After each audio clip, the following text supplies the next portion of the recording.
नमस्कार। आज हम सुनेंगे पितृपक्ष की पौराणिक कथा के बारे में। जोगे तथा भोगे दो भाई थे। दोनों अलग अलग रहते थे। जोगे धनी था और भोगे निर्धन। दोनों में परस्पर बड़ा प्रेम था। जोगे की पत्नी को धन का अभिमान था, किंतु भोगे की पत्नी बड़ी सरल हृदय थी। पितृपक्ष आने पर जोगे की पत्नी ने उससे पितरों का श्राद्ध करने के लिए कहा, तो जोगे इससे व्यर्थ का कार्य समझकर टालने की चेष्टा करने लगा। किंतु उसकी पत्नी समझती थी कि यदि ऐसा नहीं करेंगे तो लोग बातें बनाएंगे। फिर उसे अपने मायके वालों को दावत पर बुलाने और अपनी शान दिखाने का यह उचित अवसर लगा। अतः वह बोली, शायद आप मेरी परेशानी की वजह से ऐसा कह रहे हैं, किंतु इसमें मुझे कोई परेशानी नहीं होगी। मैं भोगे की पत्नी को बुला लूँगी, दोनों मिलकर सारा काम कर लेंगी। फिर उसने जोगे को अपने पीहर न्योता देने के लिए भेज दिया।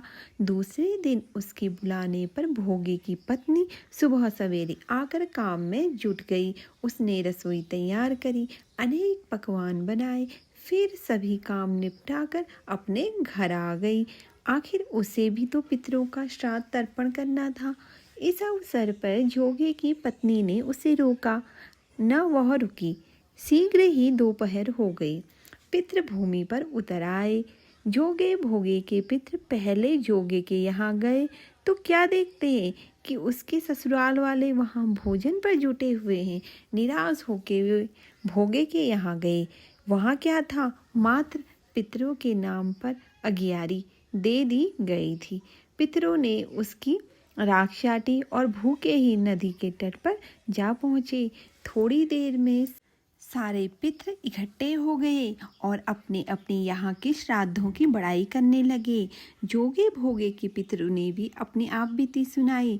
फिर वे सोचने लगे, अगर भोगे समर्थ होता तो शायद उन्हें भूखा न रहना पड़ता, मगर भोगे के घर में तो 2 जून की रोटी भी खाने को नहीं थी।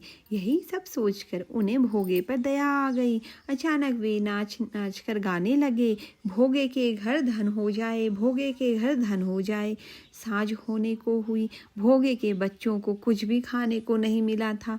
उन्होंने माँ से कहा, भूख लगी है। तब उन्हें टालने की गरज से भोगे की पत्नी ने कहा, जाओ, आंगन में औधी रखी है, उसे जाकर खोल लो और जो कुछ मिले बांट कर खा लेना।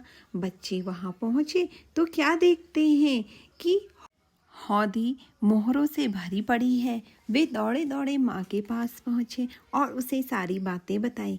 आंगन में आकर भोगे की पत्नी ने यह सब कुछ देखा तो वह भी हैरान रह गई। इस प्रकार भोगे भी धनी हो गया, मगर धन पाकर वह घमंडी नहीं हुआ।